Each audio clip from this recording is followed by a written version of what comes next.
Grandir dans la méditation. Shalom. Et que le Seigneur vous bénisse.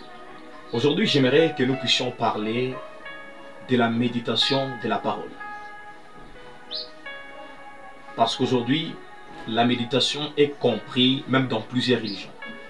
Il y a beaucoup de personnes, voire même des personnes qui ne servent pas un véritable Dieu, mais qui ont compris l'impact de la méditation. Et c'est parmi les choses que la plupart des chrétiens ignorent. La méditation aujourd'hui est parmi les éléments qui nous amènent à la croissance spirituelle, à la croissance personnelle dans notre marche avec le Seigneur. La maturité spirituelle, mes frères et sœurs, ne se résume pas dans le nombre de versets que vous connaissez, ou que vous retenez, ou que vous pouvez réciter par cœur. Mais la maturité spirituelle se résume dans la capacité à mettre en pratique le verset que vous connaissez. La racine du mot méditer vient du latin meditari, qui signifie donner ses soins. Et je vais vous donner 3 définitions du mot méditer. La méditation, c'est aussi se soumettre à une longue et profonde réflexion. Deuxième définition, la méditation, c'est la capacité à penser longuement, calmement et profondément. Troisième définition, la méditation, c'est aussi peser dans l'esprit. Lorsque le Seigneur donne cette mission à Josué après la mort de Moïse, Josué le chapitre 1, le verset 8, il lui dit que les livres de la loi ne s'éloignent point de ta bouche. Médite-les jour et nuit. Dieu n'a pas demandé à Josué de lire les livres jour et nuit, mais il lui a demandé de méditer les livres jour et nuit. Parce qu'il y a méditer, il y a lire et il y a retenir. Tout celui qui lit, il ne médite pas forcément. Parce que quand on lit pour s'actualiser. On lit pour connaître l'histoire. Mais quand on commence à méditer, on va dans la profondeur de ce qu'on a lu.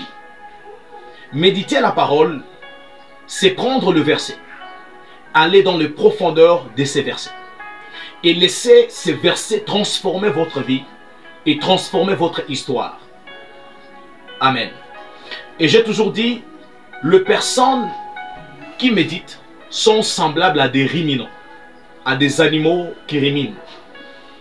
Parce que les ruminants, ce sont des animaux qui mangent, qui broutent des herbes, mais il y a un temps où il fait remonter tout ce qu'il avait mangé dans son estomac.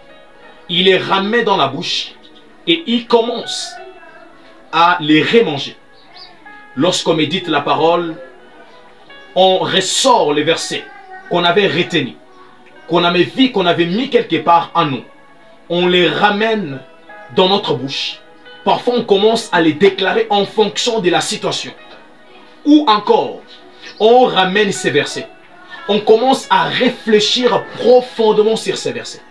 Voilà pourquoi Dieu a demandé à Josué de méditer et de ne pas lire. Parce qu'on ne peut pas méditer sur ce qu'on n'a pas lu.